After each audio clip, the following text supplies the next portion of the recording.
Bonjour à tous, nouveau petit tuto sur Wokwi, le tout dernier simulateur Arduino qu'on a découvert ensemble et dont une vidéo a été postée hier. Alors aujourd'hui on va aller un petit peu plus loin que sur la première vidéo où on a juste découvert l'interface. Là aujourd'hui on va voir une vidéo de simulation avec le protocole I2C. Et en particulier, on va simuler une RTC, une horloge temps réel. On a la chance, avec Wokwi, de pouvoir simuler quelques composants I2C. Et on peut, sur cette plateforme, simuler une horloge temps réel. Et ça, c'est vraiment très intéressant. Alors, on en a une en particulier, c'est la DS1307. Donc on va voir pour aller l'implémenter sur notre simulation. Alors juste comme ça avant de commencer, j'ai déjà chargé mon programme. Comme ça, on part directement sur quelque chose que l'on connaît. Je pourrais distribuer à la demande, bien entendu, le programme. Comment j'ai fait pour avoir le fond noir? Bah en fait, j'avais un petit peu montré la palette sur la première vidéo. Vous faites soit F1, soit commande palette. Et vous avez par exemple la commande Toggle High Contrast Theme. Et en fait, vous la trouvez à la lettre T pour Toggle. Voilà. Vous avez Toggle ici, line ici, voilà, bloc, et ainsi de suite. Vous avez toutes ces choses-là. Alors, comment on fait également pour agrandir la police? C'est Editor Font Zoom In. Voilà, et à chaque, ça garde en mémoire la dernière commande. Donc là, hop, on peut agrandir. Voilà, c'était vite fait ce que je voulais vous montrer, et je trouvais que là, en noir, comme ça, c'est pas mal. Je trouve que la coloration syntaxique est vraiment super propre. Donc là, on va commencer à utiliser de manière un petit peu plus avancée notre simulateur Wokwi. Donc ça y est, c'est parti, on y va. Alors déjà, pour utiliser une RTC là maintenant, eh ben, il faut une RTC. Donc on va aller sur plus et on va aller chercher notre module qui est une DS1307. Donc elle est là, elle arrive. Voilà. Je vais agrandir un petit peu, comme ceci. Voilà, ça nous suffit amplement comme ça. Voilà, ça s'est nettement amélioré. Alors, juste pour information, pour ceux qui auraient voulu éventuellement utiliser la sortie SQW, pour l'instant, c'est pas encore implémenté. Mais la sortie existe. Mais ils n'ont pas encore implémenté le module. Alors ça, c'est pour avoir en fait un signal carré, programmable. Alors nous, déjà, on va câbler. On va aller sur GND, comme ceci. On a vu, ça propose automatiquement 5 volts. Hop, ça nous tire un câble rouge. Voilà. Alors là, déjà, on va voir, c'est vraiment très intéressant. SDA, et ben on sait que sur une carte Uno, c'est A4. Hop, il me le propose. SCL, c'est A5.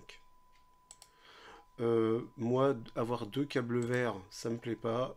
Je vais mettre un câble, tu vois, hop, marron. Voilà. Ça y est, j'ai déjà câblé ma RTC, c'est bon. Alors au niveau du croquis, dans la première vidéo, je disais qu'on avait un gestionnaire de bibliothèque. Bah là, en fait, j'en ai pas besoin. J'en ai pas besoin pour ce coup-là, pour cet exemple-là, je ne vais pas utiliser une librairie RTC toute faite. Je vais piloter, commander ma RTC à la main, avec la bibliothèque Wire. Donc en gros, j'ai juste à venir mettre Wire. Et là, chose un peu désagréable, on vient de voir que ça repassait en blanc et ça, c'est pas super agréable. Voilà, c'est bon. Bah, c'est une découverte que je viens de faire, tiens. Voilà, en temps réel. Donc du coup, moi j'ai inclus la wire.h parce que c'est une bibliothèque native proposée par Arduino pour gérer l'I2C, donc le SDA et le SCL.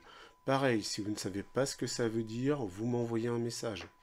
Ça va pas être un cours sur l'I2C. Faut démarrer le bus I2C, hein, donc begin. Là, je suis dans le setup.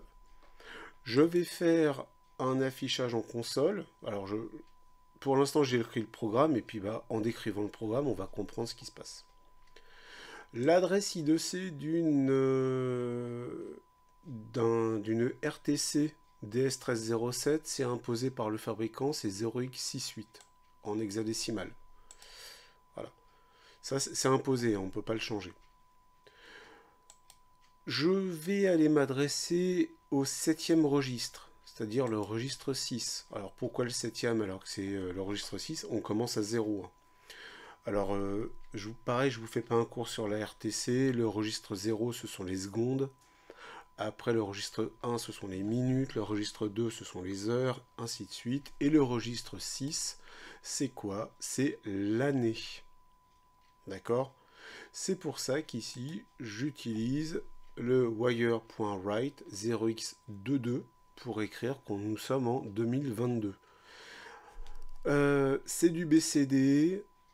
Pareil, là c'est vraiment pour découvrir l'I2C. Je ne fais pas un cours sur le BCD. Si vous avez une question là-dessus, vous me demandez, je vous répondrai. S'il y a besoin de refaire une petite explication là-dessus, je le ferai avec plaisir. Voilà. Mais là, clairement, quand on commence à faire de l'I2C, qu'on commence à piloter une RTC à la main, normalement, on a quand même des bases. Donc 0x22, on est en 22. On est en 2022. Voilà. Ça s'écrit comme ça quand on pilote une RTC. Quand on veut mettre à l'heure, par exemple, il est 12h48, on va écrire 1, 2 et 4, 8. Ça se fait de manière complètement transparente. Parce que le concepteur de la RTC l'a prévu. Ici, wire.endTransmission, c'est pour mettre fin à l'échange en I2C. Et là, je vais faire un petit affichage en console. Maintenant, dans mon loop, je recommence. Je vais m'adresser à mon esclave, celui-ci. Je vais aller positionner mon... Alors, on pourrait dire un curseur, un pointeur, ou si je dis pointeur, ça va peut-être pas plaire à tout le monde. Donc je vais aller positionner ma lecture de registre sur le 7e registre, donc le 0x06. Je clôt ici la transmission. Et ensuite, je relance ma transmission en faisant une requête toujours à mon esclave. Je vais lui demander un octet. Voilà. À partir de l'adresse 0x68, je vais lui demander un octet. Et là, comme j'ai positionné ici au registre 6, eh bien, je vais remplir un octet. Hein, j'ai une variable de type byte. Je vais remplir une variable qui s'appelle année et je vais faire un wire.read. Donc en fait, la valeur qui est stockée dans le registre 06 va être mise dans ma variable qui s'appelle année. Un petit serial print pour écrire une ligne. Attention, c'est pas un println, c'est juste un print. Je vais écrire nous sommes en 2000. Et juste derrière, comme il n'y a pas de ln, il n'y a pas de saut de ligne, on va venir écrire l'adresse, l'année qui va nous arriver en hexadécimal. Et là, j'attends 5 secondes. Alors, j'attends 5 secondes, voilà, pour faire une boucle, hein, pour éviter d'avoir un défilement trop rapide. Mais bon, à la limite, il va falloir qu'on attende 1 an pour voir un changement d'année. Hop, voilà, nous sommes en 2022. Et là, il se relance. Au bout de 5 secondes, ça se relance, ça se relance. Et bien là, vous avez la preuve que la RTC fonctionne. Elle fonctionne. Alors, si on mettait par exemple ici, on arrête, je vais aller me positionner à 0. Hop. Tiens, je vais laisser 22, comme ça c'est la 22e seconde. Hop, je vais aller interroger les secondes. Et là, je vais écrire un autre texte. nous sommes à la seconde. Toc. Et là, ça va venir écrire la seconde. Et on va voir que ça va fonctionner. Donc là, en fait, on va attendre 5 secondes. Donc à chaque fois qu'on va venir lire une seconde, on aura augmenté de 5 secondes. Alors, on va faire l'essai. Nous sommes à la seconde 22. Et 5 secondes plus tard, on a la seconde 27. Donc on devrait avoir la seconde 32 à la suite. Ce qui prouve que la RTC fonctionne parfaitement. Elle est vraiment super bien émulée. Voilà, donc ça c'est vraiment juste un petit commentaire. Alors je vais me remettre, on va remettre l'année, donc on va se remettre en 6, et je vais remettre 6 ici. Hop, nous sommes en... Et je vais remettre ici mon texte. Voilà. Je recommence, on va vérifier si c'est bon. Voilà, nous sommes en 2022, et dans 5 secondes, nous serons toujours en 2022. Voilà. Alors c'est bien, on est content, on vient de tester une RTC en I2C, bravo. D'accord, mais qu'est-ce qu'on peut faire avec ça? Eh bien, il faut savoir qu'il y a un analyseur logique implémenté dans WalkWi, et je vais vous montrer tout de suite comment on se sert de l'analyseur logique. Alors, pour implémenter l'analyseur logique, on va faire quoi? Eh bien, on va aller chercher l'analyseur logique. Donc, il est où? Logic Analyzer, 8 canaux. Voilà, il arrive là. On va, hop, écarter un petit peu comme ça. Alors, qu'est-ce qu'on veut venir analyser, nous? Ben, on veut venir analyser, par exemple, l'I2C. Ça peut être sympa de venir analyser l'I2C. Alors, qu'est-ce qu'on va faire? Ben, je vais venir mettre le clock sur D0, par exemple. Hop. Alors, vous voyez, hein, par défaut, comme d'habitude, c'est du vert. Moi, je mets du marron. Et je vais venir mettre ici, en vert ici. Voilà. Bon. Alors, c'est là que ça va devenir un peu spécial. C'est qu'en fait, l'analyseur de logique de WalkWi n'a pas d'écran. En fait, il va faire de l'échantillonnage et il va falloir un logiciel tiers pour regarder les données. Alors, on y va. Je lance. Il a attrapé 186 échantillons. Il en a 296. Je vais le refaire encore une fois. Il a 406 échantillons. Hop. Et regardez ce qui se passe.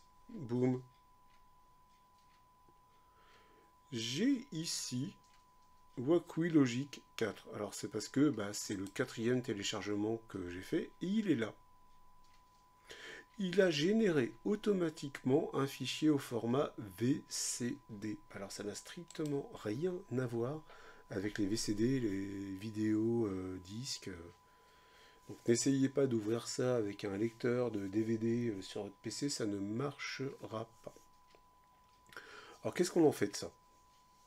Le but de cette vidéo, c'était un petit peu quand même pour montrer l'analyseur logique. Mais il va falloir qu'on utilise un logiciel tiers. Alors c'est quoi ce logiciel tiers? Il s'appelle GTK Wave. Alors GTK Wave, le voilà. Alors pourquoi GTK Wave? Bon, on va revenir dessus, hein.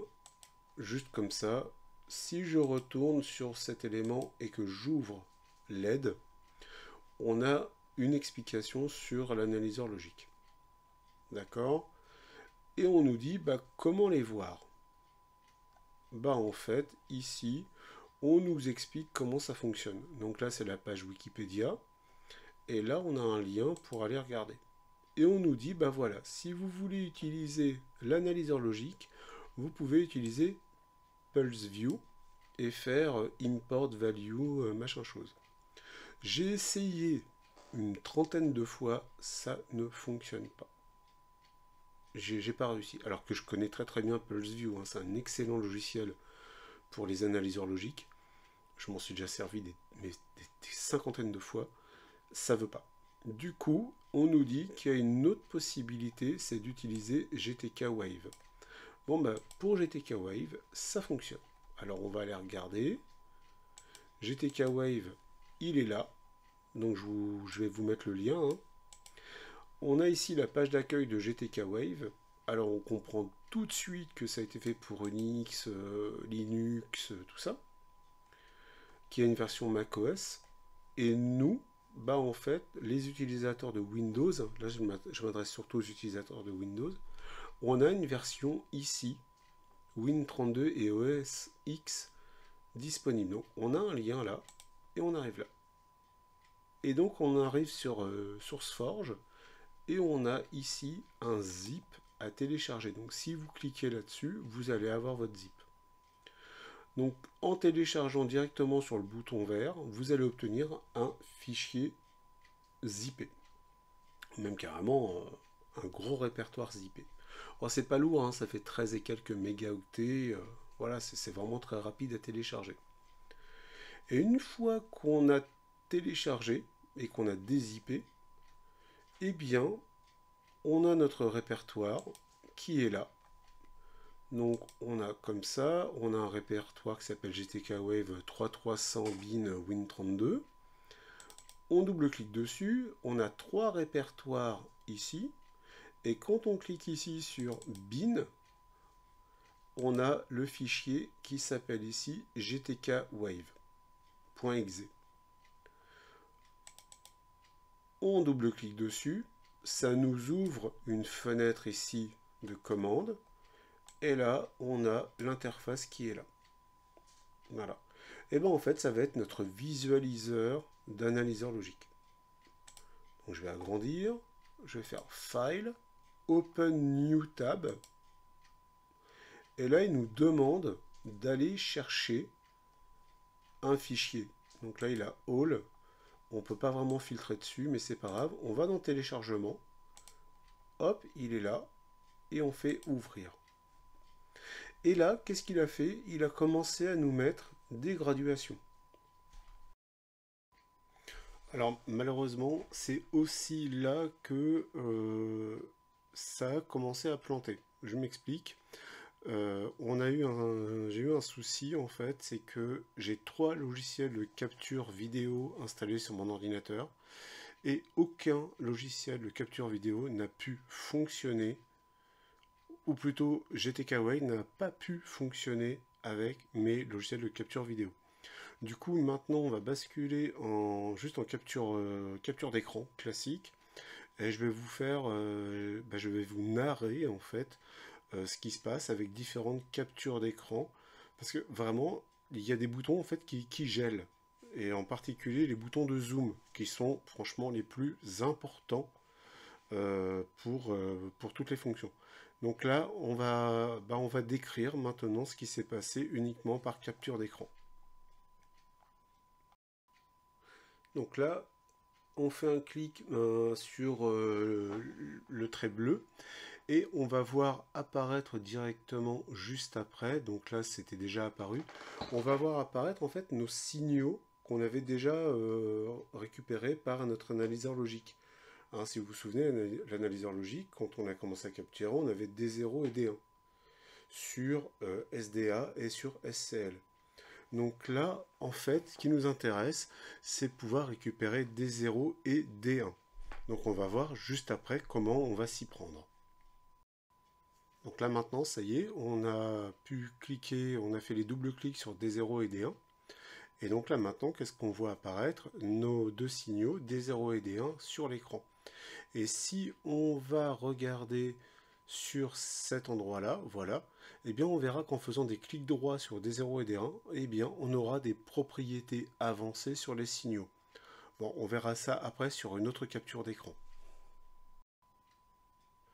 Alors maintenant, qu'est-ce que j'ai fait? J'ai appuyé sur le premier effet de zoom, c'est-à-dire la vue globale, et ça permet de voir en fait la trame complète du signal que j'ai capturé auparavant. En fait, c'est la durée totale de mon enregistrement avec mon analyseur logique.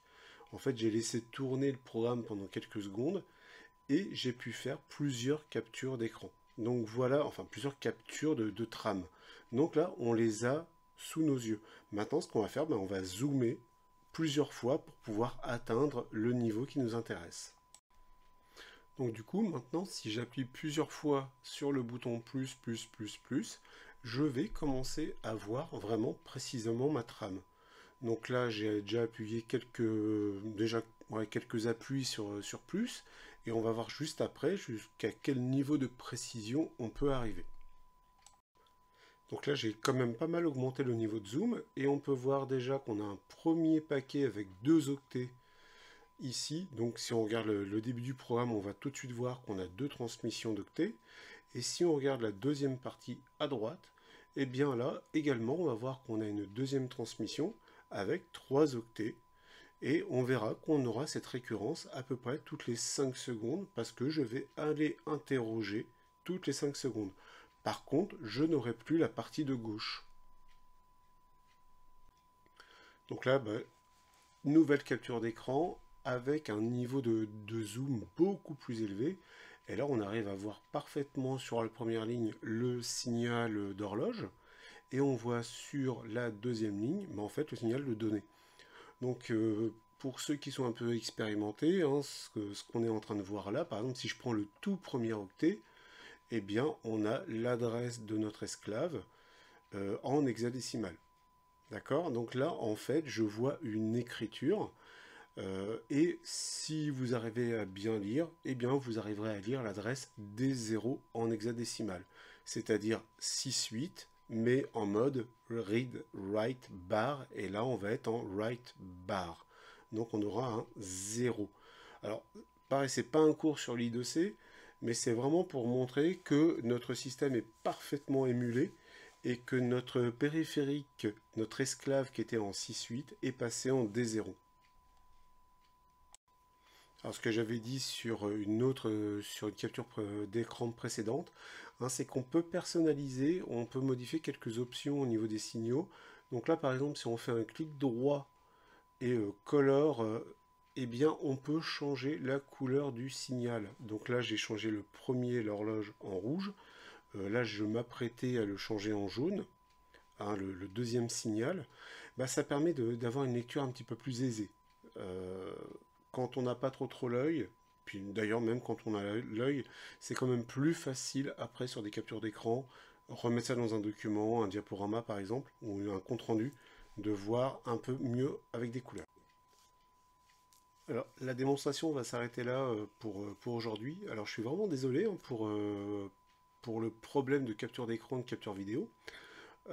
C'est la première fois que ça me fait ça. Je n'avais jamais eu de problème de capture d'écran, quel que soit le logiciel, la démonstration, le site internet capturé. Donc vraiment, je ne comprends pas. Bon, c'est pas gravissime, on s'en est sorti. J'espère que ça ne va pas se reproduire. Alors vous, je vous rassure, en local, chez vous, ça fonctionne très bien. Vous l'avez vu, là j'ai fait la simple capture hop, imprime écran, ça fonctionne. C'était vraiment pour vous montrer le fonctionnement et la puissance de cette plateforme. Alors comme d'habitude, si vous avez le moindre souci, vous m'envoyez un petit message et je vous répondrai assez rapidement si je suis disponible. Écoutez, à très bientôt pour un autre usage de cette plateforme.